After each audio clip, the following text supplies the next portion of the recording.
একজন মুসলিম শাসক ছিলেন বাদশাহ হারুন। বাদশাহ হারুন তার স্ত্রীর সাথে একদিন চাঁদনি রাতে, চাঁদনি আকাশের নিচে বসে স্বামী স্ত্রী তারা গভীর গল্পে মজে যাচ্ছিল। স্বামী স্ত্রী গভীর গল্পে তারা এক পর্যায়ে বাদশাহ হারুন আবেগ আপ্লুত হয়ে বলছে, আমার স্ত্রী, আমি তোমাকে দারুণ লাইক করি, আমি তোমাকে দারুণ ভালোবাসি, তুমি কি জানো তুমি আমার চোখে আকাশের চাঁদের চেয়েও সুন্দর। এরকম করে যখন বলে ফেলেছে, বউটা একটু মস্করা করে বলতেছে, হ্যাঁ আমারে পাম দিচ্ছ, কি কথা বল, এরকম হয় না, এরকম হয় না, আমারে তুমি একটু খুশি করতেছ না, আমার স্ত্রী সত্যি আমি তোমাকে ভালোবাসি, আমি তোমাকে দারুণ মহব্বত করি, তুমি আমার চোখে যদি চাঁদের চেয়ে সুন্দর না হও তাহলে তুমি তালাক। কি কথা কি বুঝতেছেন? তাহলে কথা বলতে বলতে একটু এক লাইন বেশি বলা হয়ে গেল না? একটু বেশি হয়ে গেল না? বেশি হয়ে গেল। এই কথা বলা মাত্রই বাদশাহ হারুনের স্ত্রী জিহ্বায় কামড় মেরে ইন্না লিল্লাহ বলে বলতেছে, আপনি আমাকে কি বললেন? এখন তো এটা ফতুয়ার দিকে চলে গেল, যদি আমি সুন্দর না হই চাঁদের চাইতে আমি তো তালাক হয়ে গেলাম। চরম বিব্রতকর অবস্থা।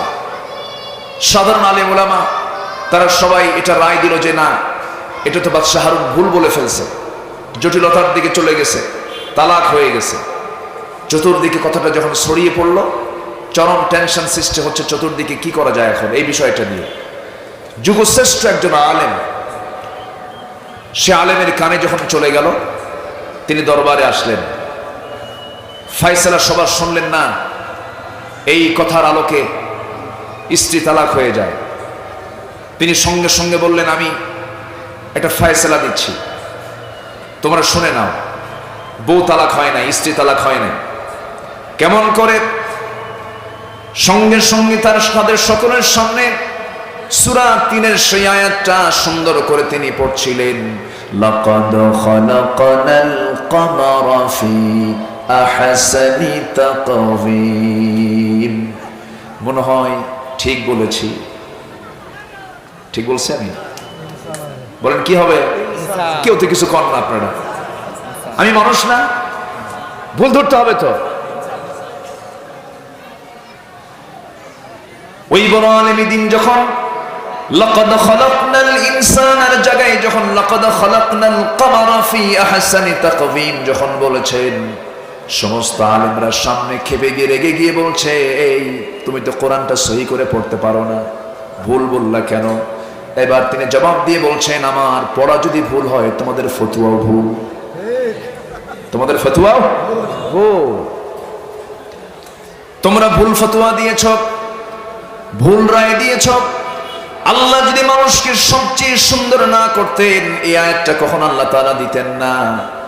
আহসান শব্দটা হলো ইসমে তাফজিলের সিগা, সবচেয়ে বেশি সুন্দর করে যাকে সৃষ্টি করা হয়েছে তিনি হচ্ছে মানুষ। জোরে বলি সুবহানাল্লাহ। আমাকে সবচেয়ে সুন্দর করে বানানো হয়েছে, মাথা থেকে পা পর্যন্ত সব কিছু আপনি দেখুন নিখুঁত করে আল্লাহ রাব্বুল আলামিন বানিয়ে দিয়ে বলছেন, বান্দা সব আমি সুন্দর করে আমি তোমাকে প্রস্তুত করে দুনিয়াতে পাঠিয়ে দিলাম, মর্যাদা দিয়েছি। ইন্নী জাইলুন ফিল আরদি খলিফা ওয়া লাকাদ কাররামনা বনি আদম।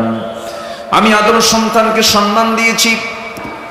ও বান্দা, আমি তোমাকে এমন মর্যাদা দিয়েছি, হুয়াল্লাযী খালাকা লাকুম মা ফিল আরদি জামিআ। তিনি সেই মহান সত্তা যিনি আসমান জমিনে যা কিছু আছে সব তোমার জন্য তিনি সৃষ্টি করেছেন। জোরে বলি সুবহানাল্লাহ। সব আমার এবং আপনার জন্য সৃষ্টি করেছেন, ইকো দিবেন না, আমার এবং আপনার জন্য সৃষ্টি করেছেন। এই আকাশ বিশাল ছাদ, এটা আমার জন্য বানানো হয়েছে। বিস্তৃত জমিন, এটা আমার আপনার জন্য বানানো হয়েছে। পৃথিবীর সকল মাখলুক আমার খাদেম, আমার খেদমতের জন্য বানানো হয়েছে। জোরে বলি সুবহানাল্লাহ। আমার দায়িত্ব কি? আমার দায়িত্ব হলো কার গোলামি করা? আসতে বলবেন না, কার গোলামি করা? সকল মাখলুকও কার দাসত্ব করে? তাদের দাসত্বের ভিতরে কোনো ভুল নেই, তারা নির্ভেজাল দাসত্ব করে। তাদের আল্লাহর কাছে সারেন্ডার করার ক্ষেত্রে কোনো দুর্বলতা নেই। এমন কোন প্রাণী নেই যে প্রাণী আল্লাহর জিকির করে না, তাসবিহ জপে না। লা তাফকাহুনা তাসবিহাহুম, প্রত্যেকটা প্রাণী তাসবিহ জপে, তোমরা তাদের ভাষা বোঝো না, কিন্তু তাদের হিসাব হবে না। মৃত্যুর মধ্য দিয়ে তাদের সব শেষ হয়ে যাবে। আর আমাদের মৃত্যুর মধ্য দিয়ে জীবন শেষ না জীবন শুরু? জীবন শেষ না জীবন শুরু? এই বিশ্বাস কি আছে 16 আনা? এই বিশ্বাস কি 16 আনা আছে? 16 আনা যদি থেকে থাকে তাহলেই কথা জমবে। 16 আনা যদি এই কথা যদি না মনে থাকে যে না মরার পরে জীবন শুরু নাই, তাহলে তাদের কানে কোরআনটা ঢুকবে না। তাদের মুখ থেকে বের হয় মানুষ আগে বানর ছিল। কথা বোঝেন নাই? মানুষ আগে কি ছিল? বানর ছিল। তাদের মুখ থেকে এগুলো বের হয়। সম্মানিত ভাইরা, এই কোরআন আল্লাহ তাআলা আমাকে আপনাকে দিয়েছেন না জানার জন্য না জানার জন্য? না জানার জন্য না জানার জন্য? জানার জন্য দিয়েছেন কোরআন। আমি যদি না জানি তাহলে মামলা খেতে হবে। কি খেতে হবে? কোথায় মামলা খাবো বলেন? বলেন কোথায় মামলা খাবো? না, আল্লাহর আদালতে তো আছে, কিন্তু মামলাটা কে করবে, তার বাদীকে, আসামিকে এটা জানা দরকার আছে না? এই দুনিয়ার যশোর কোর্টে কিন্তু মামলা না। এই মামলা হবে খুব হার্ড মামলা। দুনিয়ার মামলার রায় তো বিচারক দেয়, কিন্তু ওই মামলার রায় দেবেন কে? আসতে বলবেন না, কে দিবেন? আল্লাহ দিবেন। কিন্তু মামলার বাদী হবেন হলো যে নবীকে আমরা দয়ার সাগর বলি, যে নবীকে আমরা দয়ার নবী বলি, যে নবীজি আমাকে দারুণ ভালোবাসেন, আমিও রাসূলকে ভালোবাসতে হবে, আমারও দায়িত্ব এটা। কিন্তু আমার নবীজি সেই দিনে এত বড় দয়ার সাগর নবীজি, আমি তার উম্মত, কিন্তু আমি যদি কোরআনটা যদি না জানি না শিখি, সেই রাসূল আমার আপনার বিরুদ্ধে তিনি মামলা দিবেন, আল্লাহর আদালতে তিনি বাদী হবেন। সেই দিন কি বলবেন তিনি? ক্বালার রাসূল ইয়া রাব্বি ইন্না কওমি ইত্তাখাযু হাযাল কুরআনা মাহজুরা। সূরাতুল ফুরকান আয়াত নম্বর 30। আল্লাহ রাসূল সেই দিন বলবেন, আল্লাহ এই সমস্ত লোকেরা কোরআনটাকে পরিত্যক্ত করে রেখেছে, এদেরকে আমি মামলা দিলাম, তুমি আল্লাহ এর মামলার রায়টা দিয়ে দাও। কোন সমস্ত লোকের বিরুদ্ধে মামলা হবে? যে সকল নেতা কোরআন দিয়ে রাষ্ট্র চালায় নাই। কেউ তো কোনো আওয়াজ দেন না। কোরআন দিয়ে কি চালায় নাই?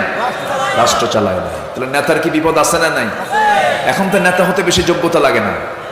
এখন নেতা হতে লাগে হলো পেট মোটামুটি মাশাআল্লাহ 9-10 মাসের মতো হতে হবে, আর মোষটা হতে হবে হাইব্রিড জাতের মোষ, 2-2.5 ইঞ্চি মোটা। এই দুটো যোগ্যতা থাকলে বাস সে নেতা হয়ে গেল। কিন্তু নেতার বৈশিষ্ট্য তো এটা নয়। নেতার বৈশিষ্ট্য যদি আমরা যদি খুঁজে বের করতে চাই, বৈশিষ্ট্য খুঁজে পাবো হলো মুহাম্মদ সাল্লাল্লাহু আলাইহি ওয়াসাল্লামের মাঝে। আমি আলোচনার মাঝে একটু বলার চেষ্টা করব, দিনের বেলা তো যতটুকু পারা যায় আমি যে সাবজেক্টটা ধরেছি আমি ফিনিশিং দেওয়ার চেষ্টা করব। আমি দীর্ঘ 24-25 বছর যাবৎ কোরআনের কথা বলি। আমি যতটুকু পারি কোরআন এবং হাদিসকে সামনে রেখে বলার চেষ্টা করি, কাউকে খুশি করার জন্য বলতে চাই না। আমার কথায় অনেকের গায়ে লেগে যেতে পারে। ইতিমধ্যে একটা কথা আমি বলেই ফেলেছি, যে সকল নেতা কোরআন দিয়ে সমাজ রাষ্ট্র চালায় নাই তার বিরুদ্ধে মামলা হবে। মামলার বাদী হচ্ছেন মুহাম্মদ সাল্লাল্লাহু। আদালতে কার আদালতে? আসতে বলবেন না, কার আদালতে? আল্লাহর আদালতে। নাম্বার 2 হলো যে সকল প্রতিষ্ঠান প্রধান যারা তাদের ছাত্র ছাত্রীদেরকে কোরআন শিক্ষা দেয় নাই, স্কুলের টিচার হয়েছেন, শিক্ষক হয়েছেন, কলেজের টিচার হয়েছেন, শিক্ষক হয়েছেন, দুনিয়ার সকল জ্ঞান দিয়েছেন, কিন্তু কোরআনটা শিখান নাই, মামলা হবে কিনা বলেন?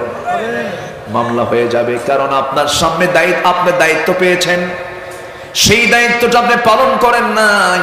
এই জন্য আপনি শিক্ষক, এত বড় মর্যাদা হওয়ার পর আপনি মহান শিক্ষক, আপনার নামে মামলা দিবেন। মহান শিক্ষক হচ্ছেন মুহাম্মদ সাল্লাল্লাহু আলাইহি ওয়াসাল্লাম। নাম্বার 3 হলো যে সকল পিতামাতা তাদের সন্তানদেরকে কোরআন শেখায় নাই, দুনিয়ার সকল শিক্ষা শিখাইছে কিন্তু সন্তানদেরকে কোরআন শিক্ষা দেয় নাই। ওই সমস্ত বাপ মার বিরুদ্ধে মামলা দিবেন মুহাম্মদ সাল্লাল্লাহু আলাইহি ওয়াসাল্লাম। যে সকল মানুষ স্বেচ্ছায় কোরআন শেখা এবং অনুসরণ থেকে যারা নিজেকে দূরে রেখেছে, ইচ্ছা করে কোরআনটা পড়ে নাই, এমন লোক তো আমার দেশে নাই। আসতে বলে বুড়ো চাচার বয়স 60 বছর, 60 বছর বয়স হয়ে গেছে। যখন বুড়ো চাচাকে বলি, চাচা নামাজ পড়তে তো সহি তেলাওয়াত লাগে, কোরআনটা সুন্দর করে পড়েন, কোরআনটা সুন্দর করে আয়ত্ত করার চেষ্টা করেন। বাবা বুড়ো হয়ে গেছি, দাঁতগুলো পড়ে গেছে, মুখেই আসে না। কিন্তু চাচাকে যখন বলা হয়, চাচা কেশবপুর পৌরসভার সামনে যে একটা জমি আছে, আপনার জমির দাগ নাম্বার কত? 83। হ্যাঁ হ্যাঁ, তা ঠিক আছে, হ্যাঁ তা ঠিক আছে, 83 নম্বরের দাগ ঠিক আছে। চাচা প্রত্যেক সপ্তাহে যশোর কোর্টে চলে যান, সপ্তাহে 2 দিন কোর্টের বারান্দা দিয়া বড় বড় ফাইল নিয়ে তিনি ঘুরে বেড়ান। যখন তাকে বলা হয়, চাচা আপনি কোর্টের বারান্দায় বুড়া মানুষ ফাইল নিয়ে ঘুরতেছেন কেন? তখন বলে, বাবাজি 10 বিঘা জমির মামলা চলতেছে, মামলার আদালতের রায় হয়ে যাবে, উকিল মাঝে মাঝে বোঝে না, উকিলকে কিছু জ্ঞান দিয়া যায়। তাহলে উকিলকে জ্ঞান দেওয়ার বুদ্ধিও আছে, দাগ নাম্বারও মুখস্থ আছে, RS নাম্বার মুখস্থ আছে, খতিয়ান নাম্বার মুখস্থ আছে, সব বোঝে, চাচা কোরআন বোঝে না। আমার কথা কি বুঝতেছেন? মামলা দেবেন কে? বলেন কে দিবেন? মুহাম্মদ সাল্লাল্লাহু। তাহলে মামলা যদি রাসূল দেয়, সুপারিশ কপালে আছে তো নাকি? সুপারিশ কপালে আছে। আমি কিন্তু একটু হতাশজনিত কথা বলছি, আমি কিন্তু হতাশজনিত হওয়া যাবে না, হতাশ হওয়া যাবে না, আমাকে ঘুরে দাঁড়াতে হবে, শিখতে হবে। আফসোস BCS ক্যাডার, BCS ভাই বা পরীক্ষায় যদি আজকে যদি বলা হতো যে সমস্ত BCS ভাই বা BCS পরীক্ষার্থী যারা আছো, তাদের পরীক্ষা ভাইভা বোর্ডে বিশেষ দ্রষ্টব্য কোরআনের 30 পারার যে কোনো জায়গা থেকে 1 পৃষ্ঠা কোরআন তেলাওয়াত শোনা হবে। যদি এই জাতীয় যদি কোনো কন্ডিশন দেওয়া হতো, দেশে কোনো কোরআন পড়া ছাড়া লোক থাকতো? আসতে বলে কোরআন পড়া ছাড়া লোক থাকতো? বরঞ্চ তা না করে প্রশ্ন করে কি জানেন? প্রশ্ন করে হলো, বিশ্বকাপ ICC ক্রিকেটে কোন ক্রিকেটার সবচাইতে বেশি উইকেট পাইছে? এটা হলো প্রশ্ন। এটা তো জান্নাতে যাওয়ার খুব বড় কোশ্চেন না এটা? এই হলো অবস্থা। আমার দিকে তাকান, একটু কান লাগাবেন, মনোযোগ দিয়ে শোনার চেষ্টা করবেন। তাহলে মামলা থেকে বাঁচার জন্য আমাদের চেষ্টা করার দরকার আছে না নাই? বলেন আছে না নাই?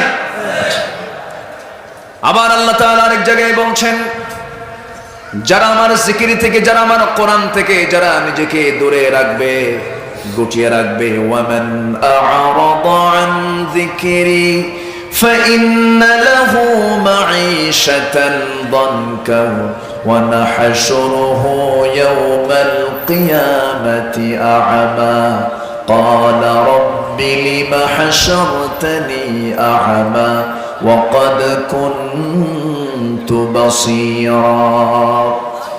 সেদিন আল্লাহ বলছেন, যে বান্দা এই দুনিয়াতে আমার কোরআন থেকে, আমার জিকির থেকে যে নিজেকে গুটিয়ে রাখবে, আমি হাসরের ময়দানে আমি তাকে অন্ধ করে তুলবো। কি করে তুলবো?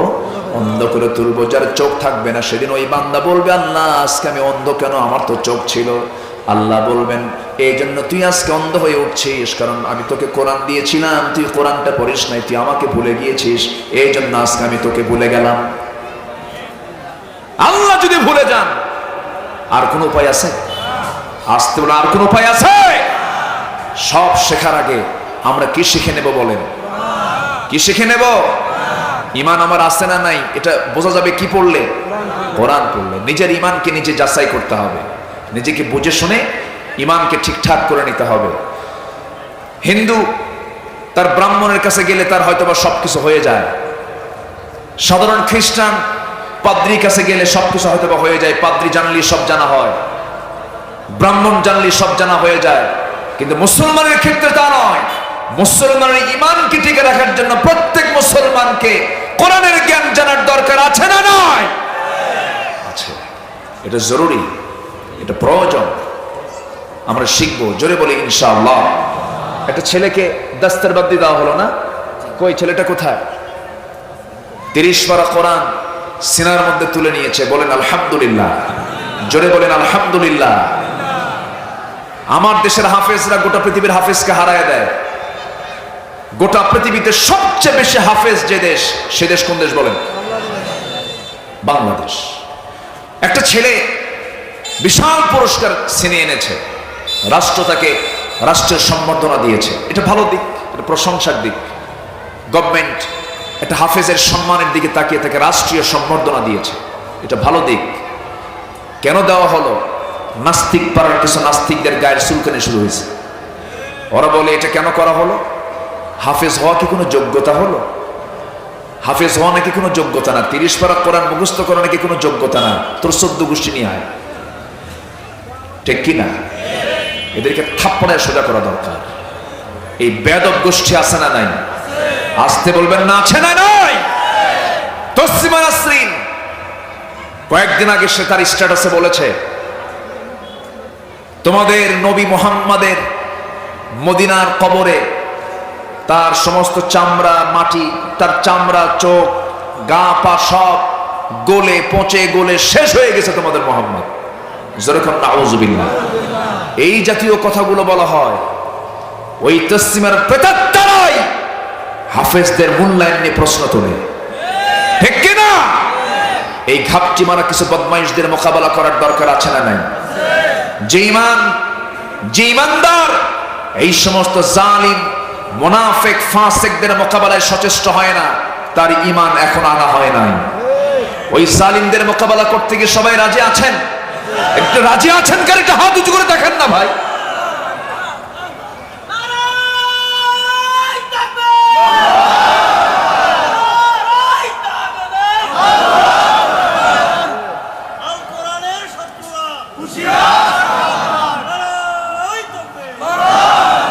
আল্লাহ কবুল করুন, আল্লাহ কবুল করুন, আল্লাহ কবুল করুন। সম্মানিত ভাইয়েরা, এই আওয়াজের প্রয়োজন কি আছে না? আসতে এই আওয়াজের প্রয়োজন আছে না নাই? এই আওয়াজ দিয়েই বদরে বিজয় এসেছিল মুসলমানের। এই আওয়াজের মধ্য দিয়ে মুসলমানদের ঐতিহাসিক বিজয়গুলো এসেছে। আমাদের সবচেয়ে বড় অস্ত্র হলো লা ইলাহা, আমাদের সবচেয়ে বড় অস্ত্র হচ্ছে আল্লাহু আকবার। এটা হচ্ছে সবচেয়ে আমাদের বড় অস্ত্র। এই অস্ত্রের কাছে পৃথিবীর কোনো অস্ত্র পারবে না। জোরে বলি ইনশাআল্লাহ, আর জোরে বলি ইনশাআল্লাহ। সম্মানিত ভাইয়েরা, আমি যেখান থেকে কথা বলেছি, আয়াত দিয়ে শুরু করেছি, তেলাওয়াত দিয়ে শুরু করেছি, সেখানে আল্লাহ তাআলা বলছেন 4টা কাজ করো, আমি তোমাকে মুমিনের সার্টিফিকেট দিয়ে দেবো। যেরকম সুবহানাল্লাহ। আল্লাহ রাব্বুল আলামিন সুন্দর করে বলছেন, والذين آمنوا وهاجروا وجاهدوا في سبيل الله والذين آووا ونصروا أولئك هم المؤمنون حقا أولئك هم المؤمنون حقا لهم مغفرة ورزق كريم জোরে বলুন আল্লাহু আকবার। নাম্বার 1 হলো 4টা কাজের মধ্যে 1 নাম্বার কাজ হলো যারা ঈমান আনবে। 1 নাম্বার যারা ঈমান আনবে। হয়তো বলবেন হুজুর ঈমান আনা এটা কোনো কাজ হলো নাকি? ঈমান তো অনেক আগে এনে রাখছি। এরকম লোক আছে তো। আমার নাম ঈমান আলী। নাম কি? নামই হলো ঈমান আলী। নাম হলো ফজর আলী। ঘুম থেকে উঠে সকাল 10টার দিকে, আছে না নাই? নাম হলো হিম্মত আলী। সাইকেলের চাকা বাস চলে পড়ে হার্ট স্ট্রোক করে। নাম হলো আতর আলী। গাজার গন্ধে কাছে যাওয়া যায় না। নাম দিয়ে কোনো কাজ হবে না। বংশগত কৌলিন্য দিয়ে আল্লাহর সামনে কোনো সম্মান পাবো না আমি। বংশের মর্যাদা দিয়ে যদি সম্মান পাওয়া যেত, আবু তালেবও পেত, আবু লাহাবও পেত, আজর পেত, কেনান পেত। তারা তো নবীর সন্তান ছিল, নবীর বাপ ছিল, নবীর চাচা ছিল। বংশগত পরিচয় দিয়ে আল্লাহর সামনে কোনো নাজাত পাওয়া যাবে না। পীরের সন্তান বলে, আপনি আলেমের সন্তান বলে নাজাত পাবেন তা হবে না। নিজের মধ্যে যোগ্যতা রাখতে হবে 16 আনা। ঠিক কিনা বলেন? আমার নবীজির প্রাণ প্রিয় চাচা আবু তালেব সবাই চেনেন, সবাই জেনেছেন তার নাম। আমার নবীজির বাবা দুনিয়া থেকে রাসূলের জন্মের আগেই দুনিয়া থেকে বিদায় নিয়েছেন। আবু তালেবের মতো মানুষ নবীকে ব্যবসা শিখিয়েছেন, নবীজিকে বিয়ে শাদী করিয়েছেন, নবীজির জন্য জেল পর্যন্ত খেটেছেন। 3.5 বছর পর্যন্ত শিবে আবু তালেবে বয় করে তিনি থেকেছেন। এত সহযোগিতা রাসূলকে করার পরেও আবু তালেবের মতো মানুষ জান্নাতি না জাহান্নামী? কি নাই? আসতে বলি কি নাই? ইমান নাই। বংশ দিয়ে কি করবেন? অনেকে বংশের বড়াই দেখে, আমি চৌধুরী, আমি সৈয়দ, আমি মোঘল, আমি মির্জা, আমি পাঠান। আছে না নাই? আসতে বলবেন না আছে না নাই? গত 6 মাস আগে হবে আমার একটা প্রোগ্রাম ছিল চট্টগ্রাম। আমি ঢাকা এয়ারপোর্টের ডোমেস্টিক সাইড দিয়ে বিমানের বোর্ডিং পাস নিয়ে ভিতরে ঢুকবো, ভিতরে ঢুকে দেখি বসার জায়গা পাচ্ছি না। এখন তো যেখানেই যাবেন পুরুষের আনাগোনা বেশি না মহিলার আনাগোনা বেশি? যেখানেই যান আপনি, মার্কেটে পুরুষ বেশি না মহিলা বেশি? অফিস আদালতে পুরুষ বেশি না মহিলা বেশি? তাও কি গায়ে কাপড় চোপড় আছে? কাপড় চোপড় নেই। এখন তো কাপড় চোপড় রাখা, এটা বলে যে এটা দাদিদের স্টাইল। কাপড় চোপড় দাদিরা পরবে, কাপড় চোপড় নারীরা পরবে। এই ভাবির আর এই ইয়াং মেয়েরা কি কাপড় চোপড় পরবে? তাই মেয়েরা কেন কাপড় চোপড় পরবে? যত মেয়ে যত কাপড় চোপড় খুলে সে নাকি তত আধুনিক হয়ে যায়। আর যে নায়িকা যত কাপড় খুলতে পারে তাকে বলা হয় সাহসী অভিনেত্রী। যেরকম নাউজুবিল্লাহ, এই নোংরামির চূড়ান্ত সীমা এখন অতিক্রম হচ্ছে। আমার দেশেও নোংরামির চূড়ান্ত লেভেল ক্রস করছে। গতকাল গেল 14ই ফেব্রুয়ারি আন্তর্জাতিক লুচ্চা দিবস, বেহায়া দিবস। কে ঠিক কিনা? এই দিবসকে মুসলমান কখনো বিশ্বাস করতে পারে? এই দিবসকে বর্জন করাই ভালোবাসা। এই দিবসকে বর্জন করাই কি ভালোবাসা? এই দিবস মানে হলো নারীদের সতীত্ব নষ্ট হয়ে যাওয়া। এই দিবসকে ফলো করা মানে যুবকের চরিত্র নষ্ট হয়ে যাওয়া। সম্মানিত ভাইয়েরা, এই দেশের সংস্কৃতিতে ভিনদেশীয় পশ্চিমা ইউরোপের সভ্যতা আমার দেশে চালু করতে চায় এমন কিছু বদমাইশ আছে না নাই? আসতে বলবেন না আছে না নাই? আছে। আমরা এগুলোকে বিশ্বাস করি না। আজকে ভালোবাসা দিবসের নামে বেহায়াপনা দিবসে, কালকে যশোরের গদখালি নাম শুনছেন কিনা জানি না। যশোরের গদখালি কিসের জন্য বিখ্যাত? ও ভালোই তো জানেন সবাই, একই জেলা তো। হয়তো ভাবতেছেন যে হুজুর কোনো খবর রাখে না। যত ফুল গেছে সব গদখালি থেকে। গতকাল ফুলটা যেটা নরমাল সময়ে বিক্রি হয় 2 টাকা 3 টাকা পিস, সেই ফুল গতকাল পাইকারি দর গেছে 75 টাকা পিস পর্যন্ত। ঢাকার শাহবাগে গেছে হলো 500 থেকে 700 হাজার টাকা পর্যন্ত একটা গোলাপ ফুল। এই ফুল এত টাকা দিয়ে কিনে কে কাকে দেবে? স্বামী স্ত্রীকে দেবে না মগা মগিকে, টোনা টনিকে দেবে? আর এই দৃশ্যগুলো সবার সামনে এগুলো হচ্ছে, সবাই দেখতেছে আর বলছে বাহ সুন্দর তো, চালিয়ে যাও, আমরা সহযোগিতা করছি। উচিত ছিল প্রশাসনের 1.5 হাত লাঠি দিয়া পিটাইয়া শাস্তি দেওয়া। এইগুলো ওয়াজ করে বন্ধ হবে না, শাসনের দরকার। কিসের দরকার বলে? চুয়াডাঙ্গা মাহফিল ছিল কয়েকদিন আগে, রাতের বেলা খাইতে গেছি, এক বাসায় খাচ্ছি। তো এই বাসাওয়ালা যিনি আমাকে খাওয়াচ্ছেন মনটা খারাপ। তো বললাম ভাইজান মন খারাপ কেন? হুজুর আপনার বাড়ি কোথায়? আমি বললাম আমার বাড়ি তো উত্তরবঙ্গে, বগুড়ায় বাড়ি আমার দেশের বাড়ি বগুড়া, জন্মস্থান। হুজুর আপনার এলাকায় আমার মেয়েকে বিয়ে দিয়েছে। কোথায়? কেন? আমি ওই উত্তরবঙ্গে ঠাকুরগা বিয়ে দিচ্ছি, যেটা আমার বাড়ি থেকে আরো 200 মাইল দূরে, 200 কিলোমিটার দূরে, দেশের শেষ মাথা। চুয়াডাঙ্গা কোথায় আর সেই ঠাকুরগা কোথায়? তো বললাম যে এত দূরে আপনার মেয়েকে বিয়ে দিলেন, এত দূরে বিয়ের এই ঘটকটাকে? হুজুর মোবাইল। জান্নাত পেতে হলে 1 নম্বর শর্ত হলো কয় ওয়াক্ত নামাজ। আসতে বলবেন না কয় ওয়াক্ত নামাজ? 1 নম্বর শর্ত হলো 5 ওয়াক্ত নামাজটা আমরা পড়বো। সবাইকে রাজি আছেন নাকি? 5 ওয়াক্ত নামাজ পড়বেন? তার একটা হাত তুলে দেখান। জোরে বলি ইয়া আল্লাহ, আরো জোরে বলি ইয়া আল্লাহ। আমাদেরকে 5 ওয়াক্ত সালাত আদায় করা তৌফিক তুমি আল্লাহ, দিয়া দাও। জোরে বলি আমিন, আরো জোরে আমিন, আরো জোরে আমিন। হাত নামান। কষ্ট পেলেন মনে হয়? নামাজ পড়লে লাভ টাকা আল্লাহ, কার লাভ? আমার লাভ। জান্নাতের চাবি কি বলেন? বলেন জান্নাতের চাবিটা কি বলেন? চাবি যদি না বানান আপনি তালা খুলবেন কেমন? বুঝে আসে না। জাহান্নামে যাওয়ার 1 নম্বর কারণ কি বলেন? নামাজ না পড়া। কোরআনকে প্রশ্ন করেন, কোরআন বলো তো জাহান্নামে যাবে যারা, তাদের 1 নম্বর অপরাধ কি? সূরা মুদ্দাসসির জবাব দিচ্ছে, মা সালাকাকুম ফি সাকার ক্বালু লাম নাকু মিনাল মুসাল্লিন ওয়া লাম নাকু নুতঈমুল মিসকিন ওয়া কুন্না নাখুদু মা'আল খায়িদিন ওয়া কুন্না নুকাযযিবু বিয়াউমিদ্দিন হাত্তা আতানাল ইয়াকিন। জোরে বলুন আল্লাহু আকবার। জাহান্নামে যাওয়ার 1 নম্বর কারণ হলো নামাজ। নামাজটা না পড়া। আমরা জীবনে কেউ নামাজ ছেড়ে দেব না। জোরে বলি ইনশাআল্লাহ। সাহাবীরা কত কষ্ট করে নামাজ পড়েছেন। ফজরের আজান হয়ে গেছে, এক সাহাবীর পরিবারে কোনো কাপড় চোপড় নাই, মাত্র একটা চাদর। কয়টা চাদর বলেন? গোটা পরিবার মিলে একটা মাত্র চাদর, এই একটা মাত্র কাপড় ছাড়া কোনো কাপড় ছিল না, কোনো বাড়িও নাই। পাহাড়ি গর্তের মধ্যে স্বামী স্ত্রী তারা বসবাস করেন, নিজের কোনো নিজস্ব বাড়ি নাই।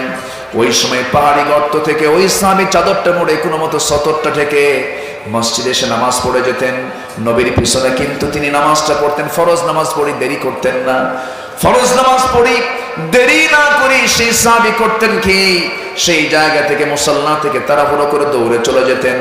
নবীজি এটাকে মাইন্ড করলেন। একদিন রাসূল একদিন পিছন থেকে ডাক দিচ্ছেন, ও তালহা এদিকে আসো, আমি তোমাকে প্রায় লক্ষ্য করে দেখি ফরজ নামাজের পরে তো কিছু জিকির আজকার আছে, আল আযকারু বা'দা সালাহ, নামাজের পরে কিছু জিকির আছে, সেই জিকিরগুলো না করে তুমি আমার বয়ান না শুনে তুমি চলে যাও। এর কারণটা কি? তুমি কি আমাকে পছন্দ করো না নাকি? সঙ্গে সঙ্গে তালহার চোখে পানি চলে আসছে। চোখের পানি ফেলতে ফেলতে বলছেন, ইয়া রাসূলুল্লাহ, আল্লাহর কসম আমার মনে হয় আমি 24 ঘন্টা আপনার সামনে বসে থাকি, আমার কোনো আপত্তি নাই, কিন্তু হুজুর আমি কেমন করে বলি আপনাকে বলতে চাইছিলাম না। আল্লাহর কসম আমার কোনো নিজস্ব ঘর বাড়ি নাই, আমার কোনো কাপড় চোপড় নাই। গোটা আমরা স্বামী স্ত্রী আমরা দুজন মিলে একটা পাহাড়িয়া গর্তের মধ্যে থাকি, মোটে 2 জন মিলে একটা চাদর আমাদের, এই চাদর ছাড়া কোনো চাদর নেই, এই কাপড় ছাড়া কোনো কাপড় নাই। আমি ফজর নামাজ আপনার পিছনে আদায় করার পর যদি আমি দেরি করে বসে থাকি আমার বউটার নামাজ কাজা হয়ে যাবে। এই চিন্তা মাথায় নিয়ে আমি করি কি, ফরজ নামাজ শেষ হলে দৌড় মেরে পাহাড়িয়া গর্তের মধ্যে যাই, আমার শরীর থেকে চাদরটা খুলে দিয়ে বউয়ের গায়ে দিয়ে দিই, বউটা এই চাদরটা দিয়ে ফরজ নামাজ আদায় করে নেয়। নামাজ নামাজ নামাজ যে অবস্থায় থাকে না কেন, 5 ওয়াক্ত নামাজ আমরা কেউ ছাড়বো? পরিবারকে নামাজের জন্য বলবো। স্কুলে যায় না, সন্তানকে আমরা শাসন করি। এরপরে অন্য কাজের জন্য আমরা শাসন করি, পড়াশোনার জন্য আমরা শাসন করি, কাজের জন্য আমরা শাসন করি। কিন্তু 1 নম্বর শাসন হবে কিসের জন্য? কিসের জন্য? নামাজের জন্য। নামাজের জন্য শাসনটা থাকতে হবে। আল্লাযীনা আমানু, যারা ঈমান আনবে, ঈমান আনা মানে ঈমানদারের জীবনে কি নামাজ কি বাদ যাবে নাকি? আস্তে নামাজ কি বাদ যাবে নাকি? তবে হ্যাঁ, ঈমানের বিষয়ে যদি আমি কথা বলতে চাই ঘন্টার পরে ঘন্টা লেগে যাবে। ঈমান আনা মানে কি? ঈমান আনা মানে হলো আমানতের খেয়ানত না করা। ঈমান আনা মানে হলো ওয়াদা ভঙ্গ না করা।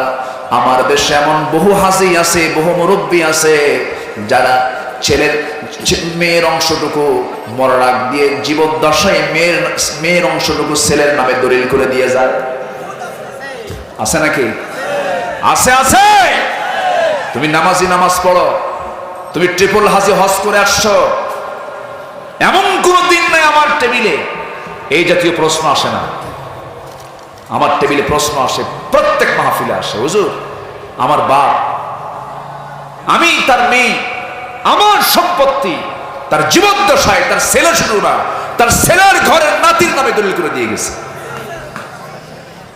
আছে নাকি? আসতে বলবেন না, আছে না? নাই। এগুলো বদমাইশ কুলাঙ্গার, এগুলো জাহান্নামে আল্লাহ তাআলা উপর করে ঢুকাবেন। এগুলো সম্মানিত ভাইয়েরা, একটু কান লাগান, একটু মনোযোগ দিয়ে শোনেন। বাপ মারা গেছে 1 যুগ, বাপ মারা গেছে কি 1 যুগ, 12 বছর হলে বাপ মরে গেছে। বোন বাপের বাড়ি আসে, ভাইয়েরা আছে, ভাইদের কাছে লজ্জায় কিছু বলতেও পারে না, যে বলবো না জেনে কোন গন্ডগোল লাগে। বোন গেলে ভাই মনে করে যেন কি যেন আমার ভেঙ্গে সুরে নিয়ে সব চলে গেল। আচ্ছা, বোন কি ভাইয়েরটা নিয়ে যাবে না বোন বোনেরটা নিয়ে যাবে? যে ভাই তার বোনের সম্পত্তি দিতে কৃপণতা দেখায় তার জন্য জান্নাত হারাম। আস্তে কয়, আস্তে কোন কেন? তার জন্য জান্নাত আছে নাকি? এটা বিধান কার? কার বিধান?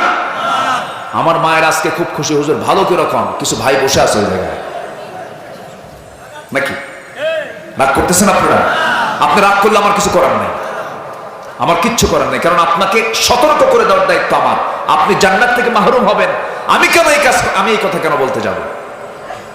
1 যুগ ধরে বোনের অংশ বুঝে দেয় না, বোনকে আবার মাঝে মাঝে দাওয়াতে দিয়ে পাম্পটি দেয়, বোনকে দাওয়াত দিয়ে নিয়ে আসে, বোনকে দাওয়াত দিয়ে নিয়ে এসে ওই জামতলার সাদেক আলী মিষ্টি খাওয়ায়।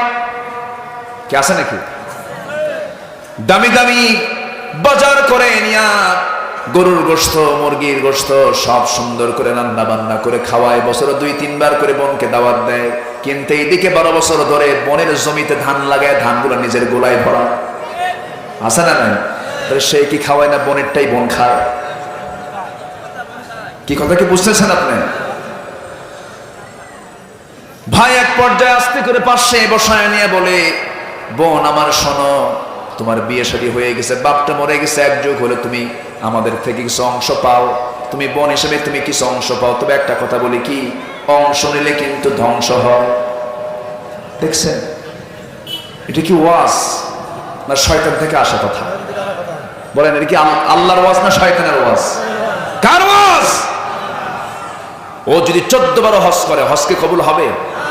হজ কি কবুল হবে? হবে না।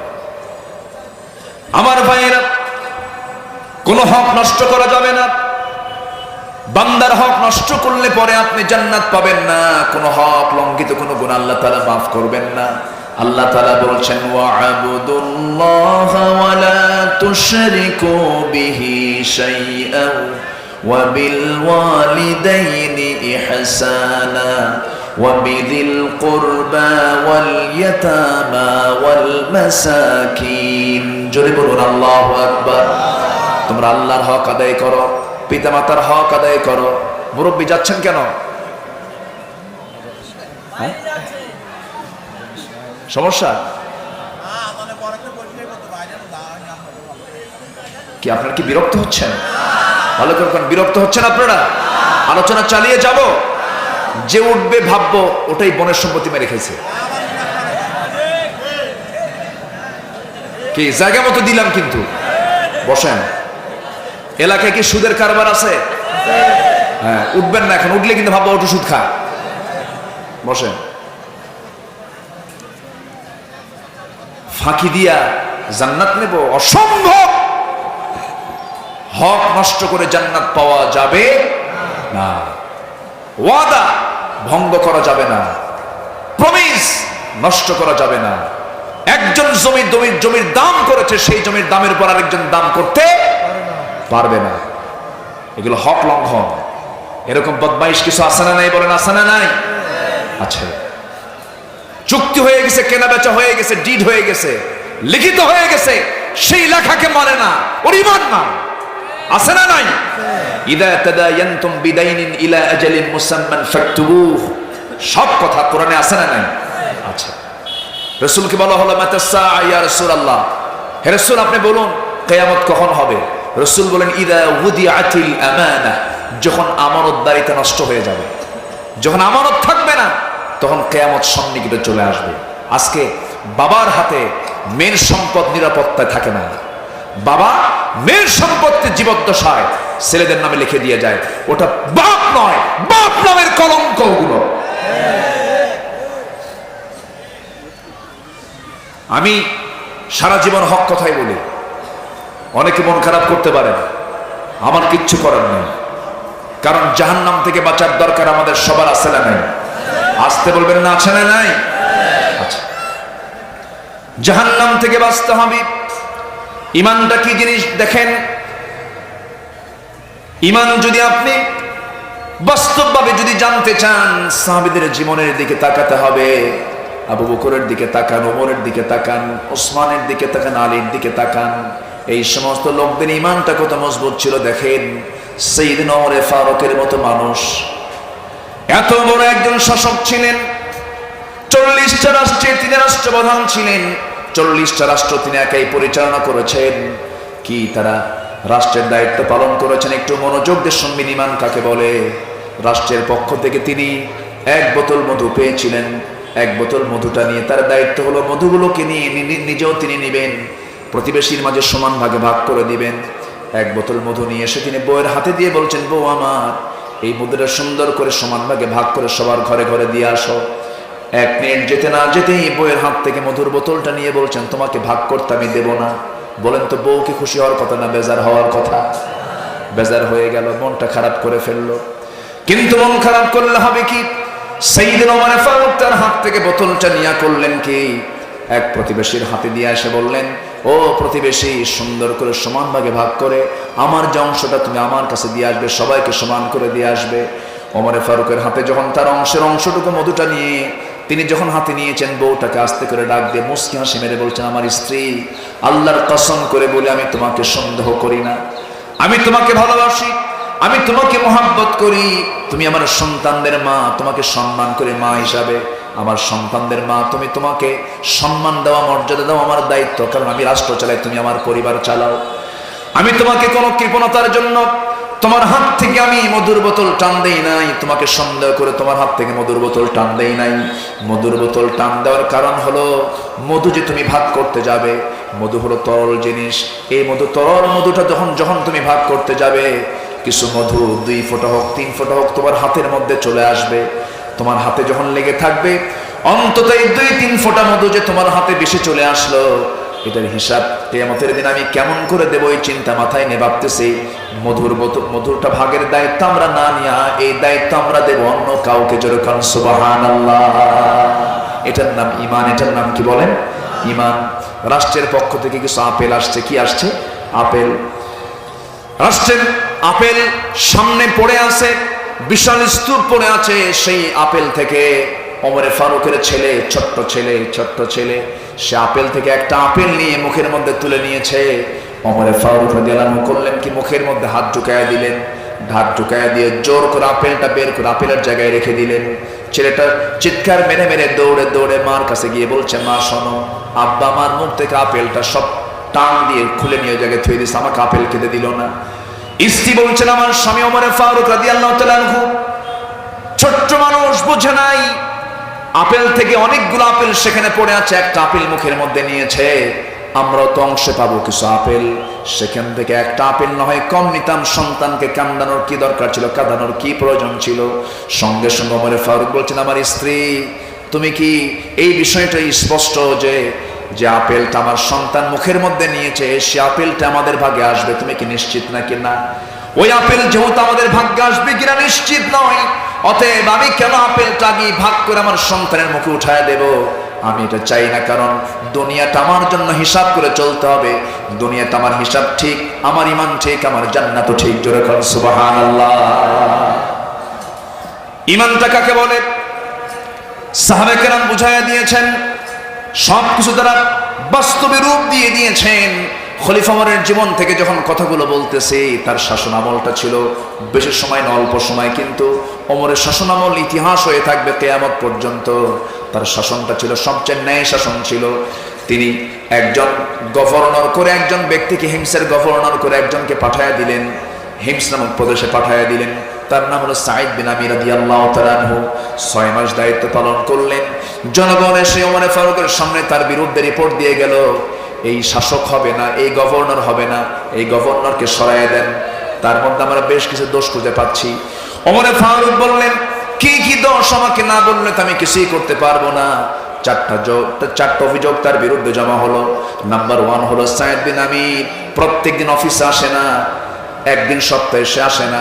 কেন আসে না? নাম্বার 2, অফিসে প্রত্যেকদিন দেরি করে আসে। নাম্বার 3, মৃগরোগীর মতো অজ্ঞান হয়ে পড়ে মাঝে মাঝে। আর সাঈদ বিন আমিরের আরেকটা দোষ হলো, সাইদ বিন আমির সপ্তাহে কেন একদিন আসে না? এই জাতীয় দোষগুলো সব জমা করে যখন ওমরে ফারুকের সামনে যখন প্লেস করা হলো, ওমরে ফারুক দেরি না করে সঙ্গে সঙ্গে তৎক্ষণাৎ হিমসের গভর্নর সাইদ বিন আমিরকে ডাক দিলেন। ডাক দিয়ে বলেন, সাইদ বিন আমির, তোমার গভর্নরের দায়িত্ব পালন করতে হবে না, তুমি তাড়াতাড়ি মদিনায় চলে আসো। জনগণ তোমার বিরুদ্ধে অভিযোগ দিয়েছে, আমার কাছে মেলাগুলো অভিযোগ, কয়েকটা অভিযোগ আমার কাছে জমা হয়েছে, তুমি চলে আসো। হিমসের গভর্নর সাইদ বিন আমির চলে গেলেন। শুনলেন প্রত্যেকদিন অফিসে দেরি করে যান, এরপরে সপ্তাহে একদিন যান না, মাঝে মাঝে মৃগী রোগীর মতো অজ্ঞান হয়ে পড়েন। এই সমস্ত দোষগুলো যখন তার সামনে বলা হলো, তিনি বললেন, আমিরুল মুমিনিন, যে দোষগুলো জনগণ দিয়েছে প্রত্যেকটা জবাব আমি একটা একটা করে দিতে পারবো। যেরকম সুবহানাল্লাহ। এবার যখন তাকে বলা হলো, সাইদ বিন আমির, এক নম্বর অভিযোগ হলো তুমি প্রত্যেক দিন অফিসে যাও না কেন? নাম্বার 2 অভিযোগ হলো দেরি করে যাও কেন? তিনি বলছেন, সপ্তাহে একদিন এই জন্য যাই না, আল্লাহর কসম করে বলি, আমি সাইদ বিন আমির, আমি আপনাকে ভালোবাসি। আমি নিজেও দেখেছি আপনি অমর, আপনার জামার পিছনে মাঝে মাঝে সেরা দেখি, তালিযুক্ত দেখি।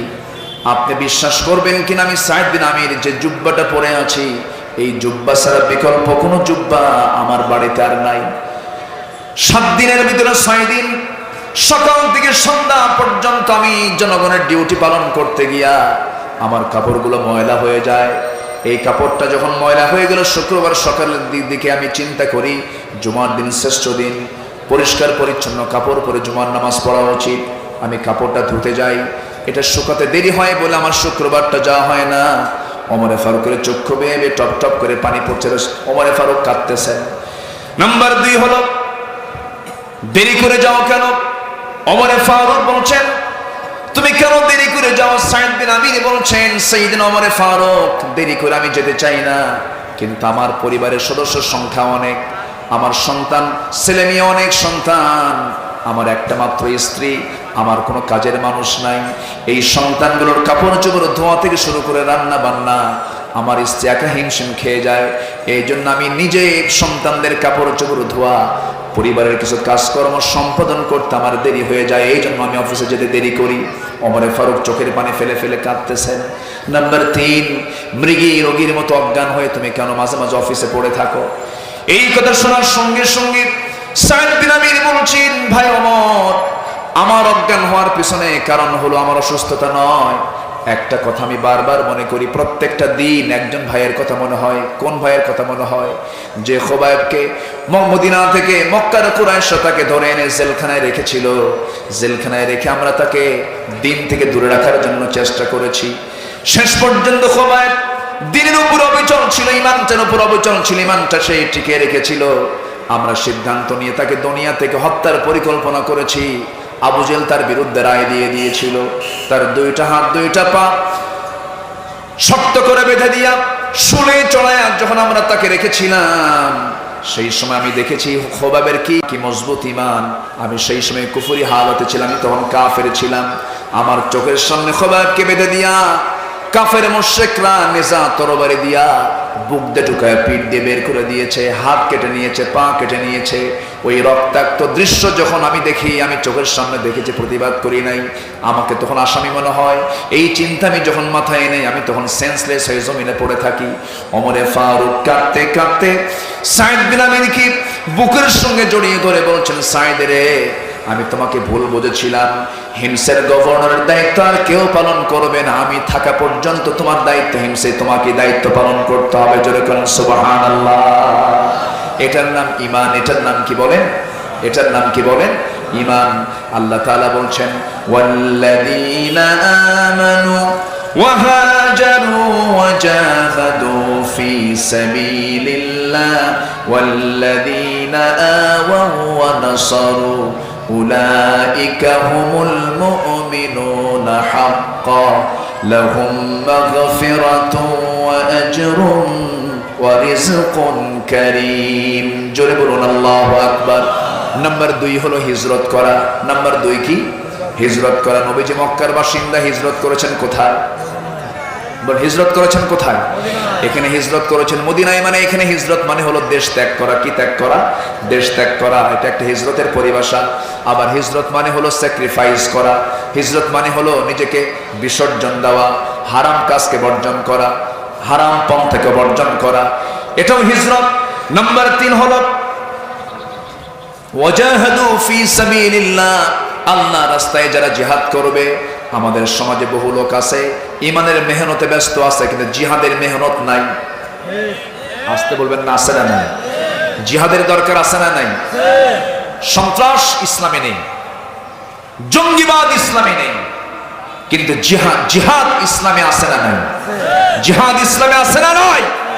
জিহাদ আছে না নাই? শুধু আপনি বলেন, সুদ যারা খাবে তাদেরকে মোকাবেলা করা হবে, মদ্যপান যারা করবে, মদের বোতল নিয়ে যারা কারবার করবে তাদের বিরুদ্ধে অবস্থান না হবে।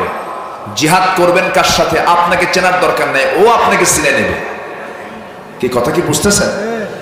জিহাদ করার পর্যায়ে এখনো আছে না নাই? জিহাদ মানে কি?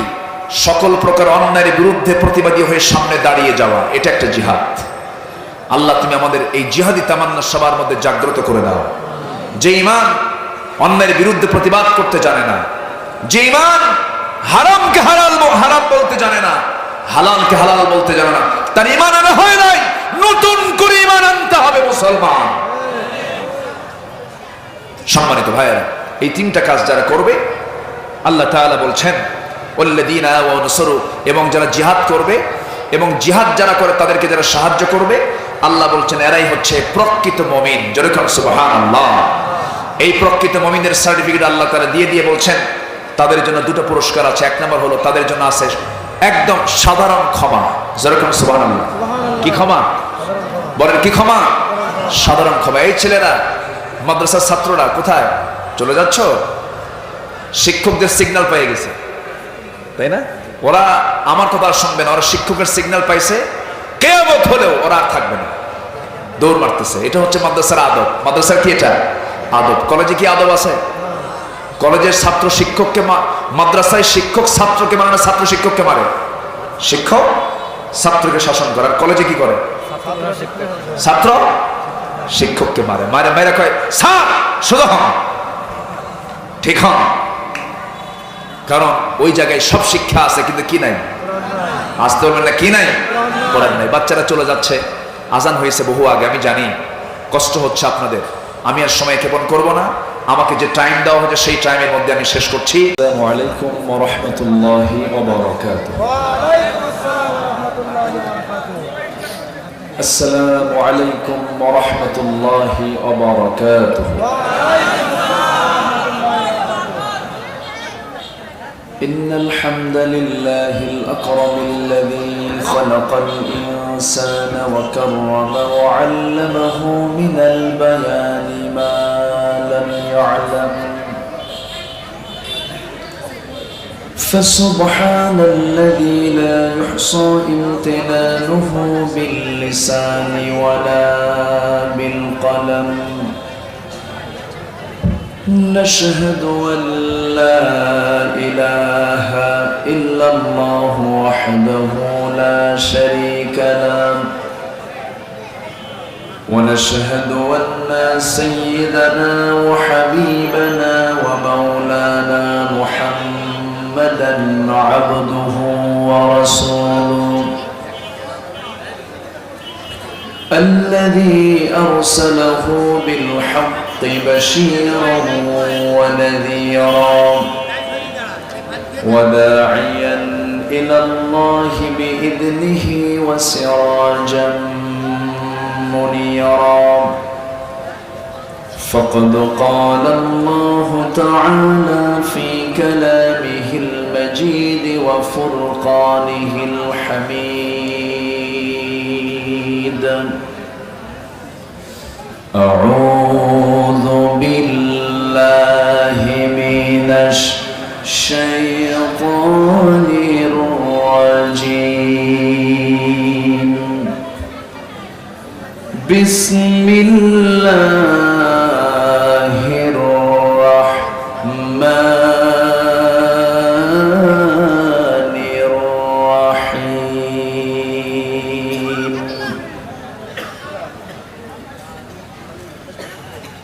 والذين آمنوا وهاجروا وجاهدوا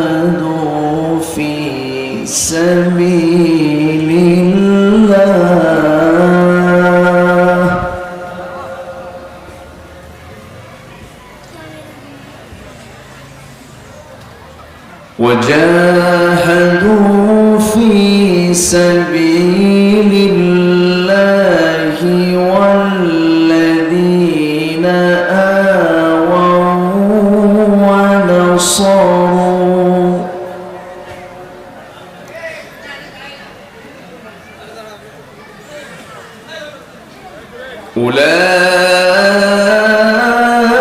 أولئك هم المؤمنون حقا لهم مغفرة ورزق كريم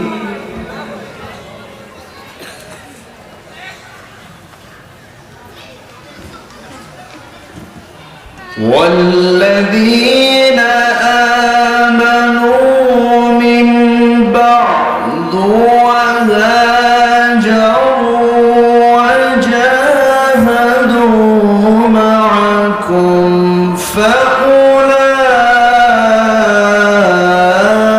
فأولئك منكم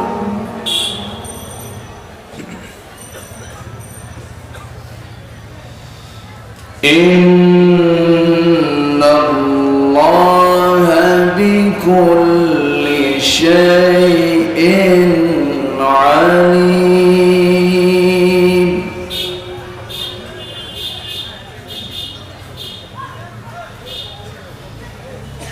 الله أكبر بسم الله الرحمن الرحيم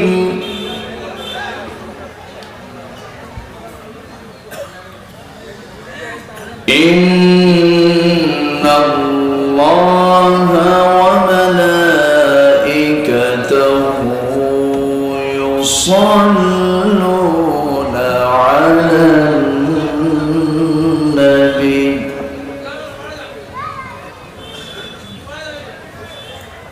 يا أيها الذين آمنوا صلوا عليه وسلموا تسليما اللهم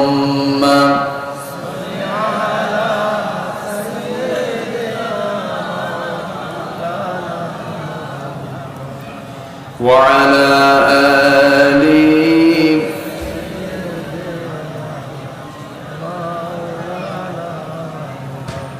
একটু মোহাব্বত দিয়ে নবীর প্রেমে মাতোয়ারা হয়ে জবান খুলে আওয়াজ দিয়ে সবাই বলুন আল্লাহুম্মা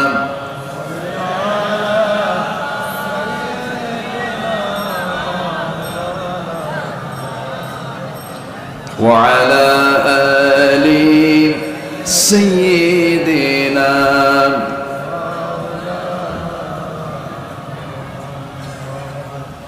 তাইফের কথা ভেবে কাঁদে শুধু দুনয়ন এমন দরদি পেতে কাঁদে মনোরক্ষণ কাঁদে মনোরক্ষণ ওহুদ দাতাহারা আহমদ যখন লৌহ মাখা কিয়ামতে উঠবে তখন জিহাদ না করে কিভাবে দেখাবে তুমি চাঁদ চেহারা রূপে ওয়াতুল আল্লাহুম্মা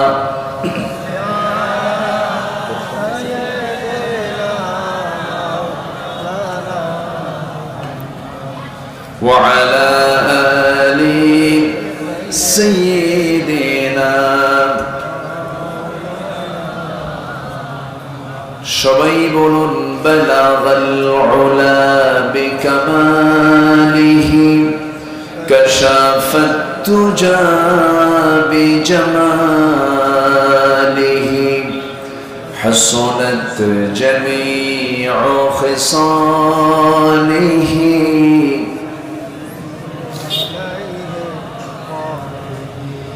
আরবের বুকে মক্কার পরে যেথায় মা আমিনার ঘর, খোদার রহমতে কাউসার হয়ে ঝরছে বারংবার। বালাগাল উলা বিকামালিহি কাশাফাত তুজা বিজামালিহি حسنت جميع خصاله سلوا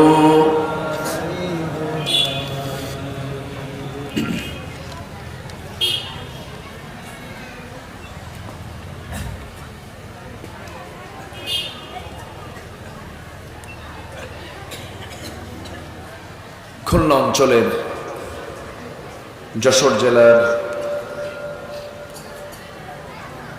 কন্দরপুকুর যুব দিশারি সমাজ কল্যাণ মাহফিল ইন্তেজামি কমিটি কর্তৃক আয়োজিত দিনের বেলা অনুষ্ঠিত আজকের এই বার্ষিক তাফসীরুল কোরআন মাহফিল মহৎ আয়োজনের সম্মানিত সুযোগ্য সভাপতি হাফিজ মাওলানা মাহদি হাসান, আজকের মাহফিলের সম্মানিত আমন্ত্রিত মেহমান মঙ্গলকোট ইউনিয়ন পরিষদের সম্মানিত চেয়ারম্যান মহোদয়, এক্স চেয়ারম্যান মহোদয়,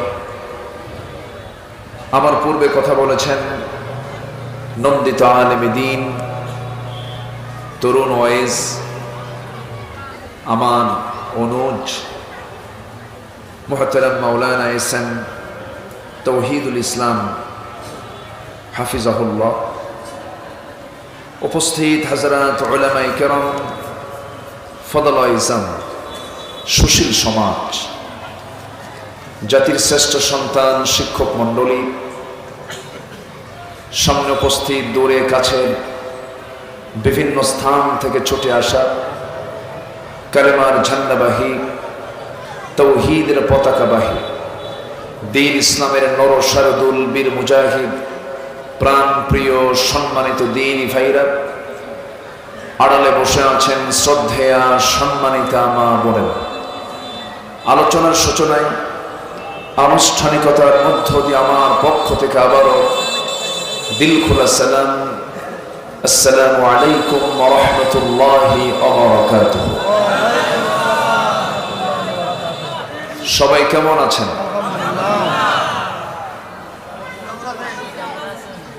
আমাকে প্রশ্ন করলেন মুরব্বী? জি, আল্লাহ তাআলা আমাকে আপনার কাতারেই রেখেছেন, বলছি আলহামদুলিল্লাহ। সম্মানিত উপস্থিতি, রাসূলের হাদিস, ক্বালা ইয়্যাকুম ফিল জুলুসি বিত-তুরাকাত, তোমরা রাস্তায় বসা থেকে বিরত থাকো। আমরা বসে আছি কোথায়? রাস্তায় তো বলা চলে। এইরকম করে মানে হর্ন যদি বাজতে থাকে, এটা প্রবলেম। তো উচিত ছিল এই সাইডটাকে একটু হলেও চাদর দিয়ে মুড়িয়ে দেওয়া। হ্যাঁ, এটা তো ঢাকায় দেওয়া দরকার ছিল। একটা আড়াল না হলে মাহফিলের পরিবেশ তো কেমন হয়? এটা ছিল নাকি? খুলে দিল কি? ও আচ্ছা, যাই হোক, আমরা যে যেখানে আছি মেহেরবানি করে, আমার মনে হয় দাঁড়িয়ে থাকা যে ভাইগুলো আছি, আমরা মেহেরবানি করে আমরা মাহফিলের শৃঙ্খলা রক্ষার্থে এখনো জায়গা যা আছে, বসার মতো পর্যাপ্ত জায়গা কিন্তু আছে, আমার কাছে মনে হচ্ছে। যা একটু মেহেরবানি করে, হয়তো দূর থেকে আমাকে স্পষ্ট না দেখা গেলেও সাউন্ড তো শোনা যাবে, আওয়াজ তো শোনা যাবে। আমি এই দিককে প্রাধান্য দিয়ে আমি সবাইকে বলবো, মেহেরবানি করে আপনি দাঁড়িয়ে না থেকে যে যেখানে আছেন একটু মাহফিলের প্রাঙ্গণে, মাহফিলের যে স্থল, এই জায়গায় বসে পড়লে সবচাইতে বেশি ভালো হয় বলে আমি মনে করি। মসজিদে ঢুকলে আমরা কি শুনি? সামনের কাতার পুরো করুন, কাতার সোজা করুন। মানে কি? বিশৃঙ্খলা না শৃঙ্খলা?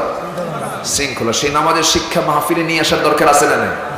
আচ্ছা, এই জন্য আমি বলতেছি, যারা যে যেখানে আছেন মেহেরবানি করে, এটা কোরআনের বাগান, তো এটা, এই বাগানকে সাজানোর দায়িত্ব শুধু আমার না, তো সবার দায়িত্ব। সবাইকে খেয়াল করতে হবে। একটু মেহেরবানি করে বসো। ঘটনা? ও আচ্ছা। সম্মানিত ভাইয়েরা, আমরা আসতে পেরেছি জান্নাতের বাগানে, এমন সুন্দর আয়োজনে যিনি আমাকে শামিল করলেন সেই মহান রবের শানে বলছি আলহামদুলিল্লাহ। আবারও বলছি আলহামদুলিল্লাহ। চিৎকার মেরে বলছি আল্লাহুম্মা ইন্নী আসআলুকা আল হুদা ওয়াত তুকা ওয়াল আফাফা ওয়াল গিনা। সবাই বলি আল্লাহুম্মা লাকা আসলামতু ওয়া বিকা আমানতু ওয়া আলাইকা তাওয়াক্কালতু ওয়া ইলাইকা আনাবতু ওয়া বিকা খাসামতু। আমরা আল্লাহ তাআলার শুকর আদায় করে নিলাম। সম্মানিত ভাই সব, আমার পূর্বে যিনি কথা বলেছেন, আমি পাশেই একটা রুমে বসে তার বিস্তারিত কিছু আলোচনা আমি শুনেছি। আমি মুগ্ধ হয়েছি। আপনারা খুশি হয়েছেন কিনা জানি না। খুবই সুন্দর কথা তিনি বলেছেন। প্রত্যেকটি কথাই ছিল দামি দামি কথা। কেন জানেন? তার কথার ভিতরে আল্লাহর কালামের আয়াতের সংখ্যাটা বেশি ছিল। বলি আলহামদুলিল্লাহ। যে আলোচনায় আয়াত আছে সে আলোচনার বরকত আছে। যে আলোচনায় আয়াত থাকে না সে আলোচনা যতই সুন্দর হোক না কেন, যতই সুরেলা হোক না কেন, সে কথার মূল্য আল্লাহর দরবারে নাই। সম্মানিত ভাইয়েরা, আমি শেষ ক্লাসে এসে কিছু কথা বলতে চাচ্ছি। আল্লাহ তাআলা বান্দাকে 4টা কাজের কথা বলছেন এবং বলছেন 4টা কাজ তুমি হাসিল করো, আমি তোমাকে মুমিনের সার্টিফিকেট দিয়ে দেব, এবং সাথে আমি তোমাকে 2টা পুরস্কারও দেব। জোরে বলে সুবহানাল্লাহ। আমরা এই আয়াতকে সামনে রেখে আমরা কিছু কথা বলতে চাচ্ছি। তো মাহফিল কমিটি আমার কাছে একটু আরজ রেখেছেন। আমাকে প্রথমেই একটু চিরকুট দিয়ে আমাকে প্রথমেই জানান দিয়েছেন। তো মাহফিলটা একটা যুবকদের নিয়ে মাহফিল। যুবকরা এই আয়োজনটা করেছে। পৃথিবীকে গড়তে পারে যুবকরা, পৃথিবীকে ভাঙতে পারে যুবকরা। যুবকরা যে সময় মাদকে, জেনা, ব্যভিচারে বিশাল একটি অংশ ব্যস্ত, সেই সময় এই এলাকার যুব সমাজ কোরআনের বাগান সাজাতে ব্যস্ত। বলি আলহামদুলিল্লাহ। আপনারা কি মাহফিলটার উপরে কি খুশি হয়েছেন না বেজার হয়েছেন? খুশি হয়েছেন তো? আল্লাহ যেন এই মাহফিলকে কবুল করেন। জোরে বলি আল্লাহুম্মা আমিন। তো তারা একটু আমার কাছে আরজ করেছেন যে হুজুর, আপনার মুখ থেকে বললে শ্রোতা মণ্ডলী বিরক্ত হবে না। তো আমি চাচ্ছিলাম যে প্রথমেই আমি শেষ পর্যন্ত একটানা কথা বলে যাব ইনশাআল্লাহ। যদি আমরা এই যুবকদেরকে উৎসাহ দেওয়ার জন্য আখিরাতের ফিক্সড অ্যাকাউন্টে কিছু যদি দেওয়া যায়, কি দেওয়া যাবে? কি দেওয়া কি যাবে? রাগ করলেন না তো? না ভাবতেছেন যে দাওয়াত দিয়ে নিয়ে এসে পকেটে হাত দিলাম, এটা কেমন কথা? তাহলে একটু ভলেন্টিয়াররা যদি একটু ব্যাগ নিয়ে যায়, একটু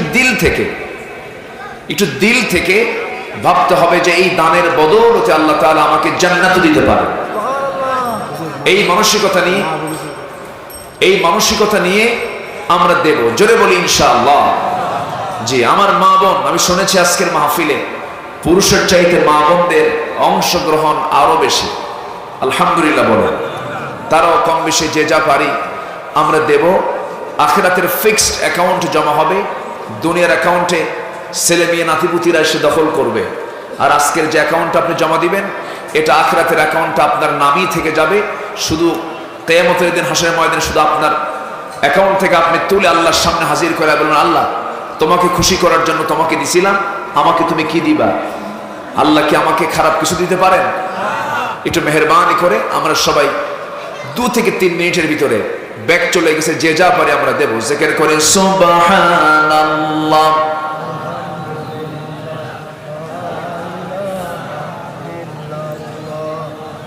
দ্রুত গতিতে একটু ব্যাগ নিয়ে সবার কাছে যান। যদি কারো কাছে টাকা পয়সা না থাকে, খুঁজেন আমার কাছে টাকা পয়সা নেই, কোনো সমস্যা নেই, তাদের জন্য দেওয়া হবে। আর যদি টাকা থাকে কিছু দেবো আমরা, যদি না থাকে তাহলে অন্তত ব্যাগটা, যে ব্যাগটা যাচ্ছে, একটু ব্যাগে একটু 2টা হাতের ছোঁয়া দিয়ে দিয়েন, একটু দোয়া করে দিয়েন, যেন যুব সমাজ যেন একটু উদ্বুদ্ধ হয়। আবার ব্যাগের মধ্যে হাত দিয়েন না। জিকির করে সুবহানাল্লাহ।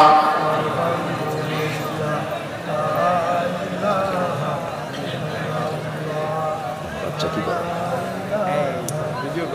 ছোট মানুষ, তাদের হাতে কি চলে গেছে? আরো জোরে লা ইলাহা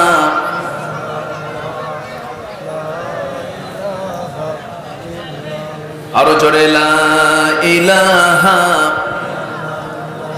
সুবহানাল্লাহ আলহামদুলিল্লাহ।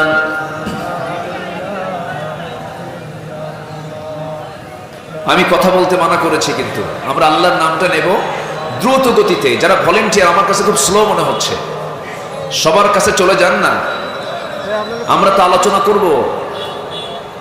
সবার কাছে দ্রুত চলে যান।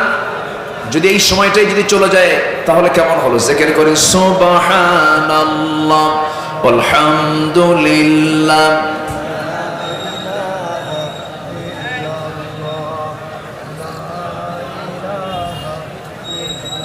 আরো জোরে সুবহানাল্লাহ আলহামদুলিল্লাহ।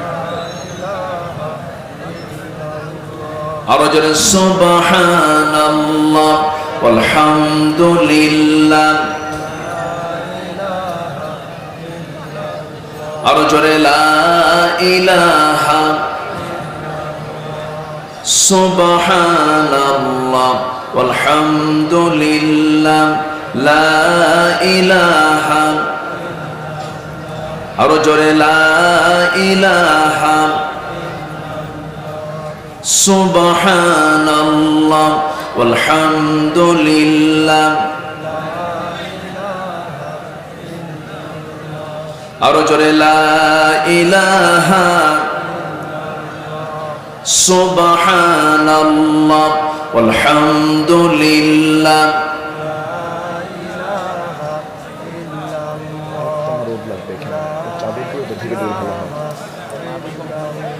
আরো জোরে লা ইলাহা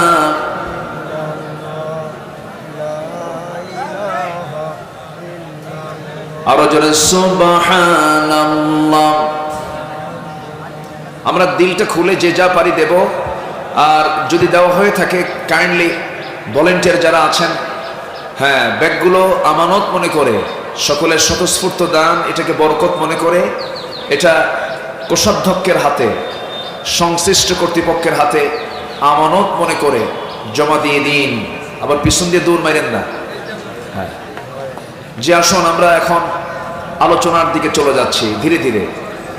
সম্মানিত হাজিরিন, আমার দিকে তাকান। একটু ছন্দপতন হলো, শুরুতেই একটু হলো ছন্দপতন হলো, কিন্তু বৃহত্তর দিক তাকিয়ে আমরা এখন যাচ্ছি মূল আলোচনার দিকে।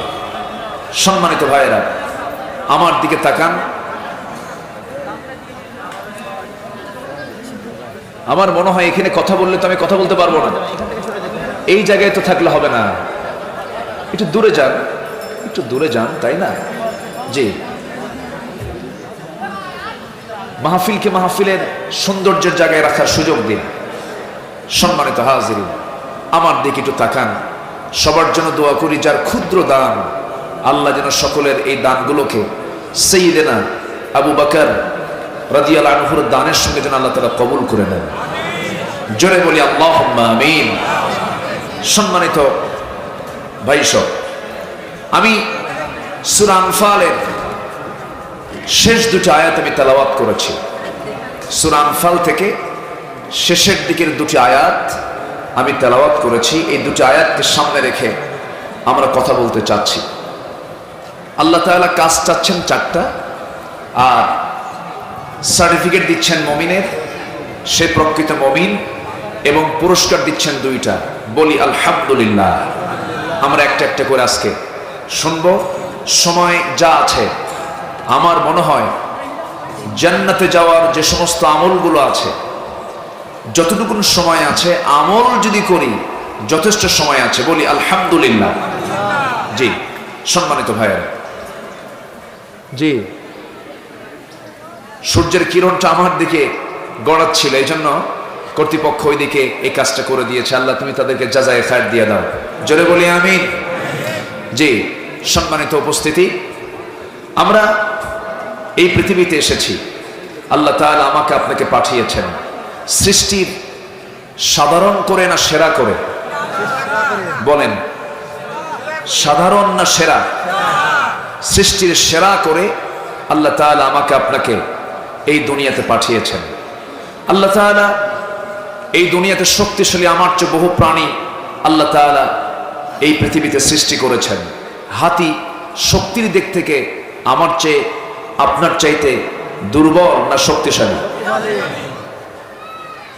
কিন্তু হাতি মানুষ চালায় না মানুষ হাতিকে চালায়? ভালো করে রাখুন, কে কাকে চালায়? মানুষ হাতিকে চালায়, তার শক্তি তো হাতির বেশি, তাহলে মানুষ চালায় কেন? আমার কথা কি বুঝে আসতেছে? আচ্ছা, তাহলে আল্লাহ তাআলা মানুষকে শারীরিকভাবে হয়তো অন্য কোনো প্রাণীর চেয়ে শক্তিশালী না করলেও ভিতরে এমন কিছু শক্তি আছে আল্লাহ দিয়েছেন, যার জন্য আল্লাহ তাআলা পৃথিবীতে মানুষকেই করেছেন সৃষ্টির সেরা। জোরে বলি সুবহানাল্লাহ। শুধু সেরা নয়, এবং সুন্দর করেও তিনি সৃষ্টি করেছেন। মানুষের চাইতে সুন্দর কোনো সৃষ্টি কিন্তু পৃথিবীতে নাই। সূর্য মানুষের চেয়ে সুন্দর না? চাঁদ সুন্দর না মানুষ সুন্দর? বলেন, সবাই উত্তর দেন। আচ্ছা, সূর্য সুন্দর না মানুষ সুন্দর? তারকা সুন্দর না মানুষ সুন্দর? আকাশ সুন্দর না মানুষ সুন্দর? সবচেয়ে বেশি সুন্দর হলো মানুষ। যতটুকুন বলেছি আমরা আমল করব। জোরে বলি ইনশাআল্লাহ। আরো জোরে বলি ইনশাআল্লাহ। আরো জোরে বলি ইনশাআল্লাহ। যে যেখানে আছেন আমরা বসে পড়ে আমরা দোয়া করব। আমরা চাইবো কার কাছে?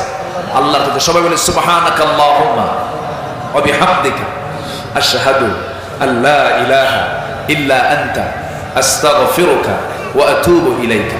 তো বাইরে অনেক ছেলেরা টাকা রোগ আক্রান্ত আছে, বাইরে আছে। জি জি জি জি ইনশাআল্লাহ।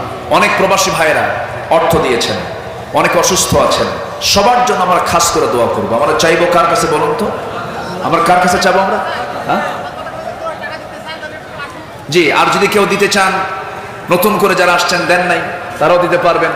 আপনার হাতে হাতে দিতে পারবেন। কমিটির একটু আবদার আছে, যদি কেউ দিতে চান দিতে পারবেন। আমরা এখন চাইবো কার কাছে বলুন? আল্লাহর কাছে। আল্লাহুম্মা আমিন। রব্বানা যালামনা أنفسنا وإن لم تغفر لنا وترحمنا لنكونن من الخاسرين। মিষ্টি বিকেল গধূলি বেলা হাজারো মুসলমান নরনারীকে নিয়ে তোমার কালাম থেকে কিছু কথা বলেছি। গুনার বোঝা মাথায় নিয়ে কাঙ্গাল ফিকারির মতো দুটো হাত পেতেছি। আল্লাহ, গুনার দিকে নজর দিও না, বান্দা মনে করে তামাম জীবনের গুনাহগুলোকে মাফ করে দাও। জনম দুঃখিনী মা যারা চলে গেলেন, জিন্দেগির গুনাহগুলো মাফ করো, কবরগুলোকে জান্নাতের টুকরা বানায়া দাও। আব্বা আম্মার জন্য কি দোয়া তাও তুমি শিখিয়ে দিয়েছো। চক্ষু বন্ধ করুন, আওয়াজ দিয়ে বলুন রব্বিরহামহুমা কামা রব্বায়ানি সগীরা। রব্বিরহামহুমা কামা রব্বায়ানি সগীরা। আল্লাহ তাআলা বিশেষ করে এই মাহফিলের আয়োজন যারা করলেন, শোনার জন্য যারা আসলেন, বিনিময়ে কিয়ামতের কঠিন ময়দান যেদিন কেউ কাউকে চিনবে না, এমনকি মা পর্যন্ত সন্তানকে অস্বীকার করে বসবে, সেই কঠিন মুসিবতের দিন এই মাহফিল সবার জন্য নাজাতের মাধ্যম তুমি আল্লাহ বানায় দিও। আয় আল্লাহ তাআলা, দুনিয়া থেকে কোন দিন বিদায় হব জানি না, মরতে যখন হবে তুমি আল্লাহ শহীদি মওত কপালে জুটাইয়া দিও। মালাকুল মউত কোন দিন আসবে জানি না, ডান হাতে আমলনামা না আসা পর্যন্ত মরণ দিও না। এই এলাকার যুব সমাজ যে আয়োজনটা করেছে আল্লাহ জান্নাতের ওসিলা করে দিও আল্লাহ। সবার আয়োজনকে তুমি আল্লাহ কবুল আর মঞ্জুর করে নিও। তাওহীদুল ইসলাম ভাগ্যবান একজন যুবকের নাম আল্লাহ, তুমি তার খেদমতকে ইসলামের জন্য কবুল আর মঞ্জুর করে নাও। আয় আল্লাহ তাআলা মোশাররফ ভাই, ওয়াহিদ ভাইকে কবুল করে নাও। সবার নাম তো আমার জানা নাই, মুরব্বীরা সহযোগিতা করেছেন, প্রবাসীরা সহযোগিতা করেছেন, সবার সহযোগিতাকে তুমি আল্লাহ দয়া করে কবুল আর মঞ্জুর করে নাও। আশেপাশে কত কবরে মাইয়াত শুয়ে আছেন আল্লাহ, মাকবারায় কত কবরবাসী শুয়ে আছে আল্লাহ। অসহায়দের জন্য সন্তানরা দোয়া করে, কবরের সমস্ত আযাব তুমি আল্লাহ মাফ করে দাও, কবরগুলোকে জান্নাতের টুকরা বানায় দাও।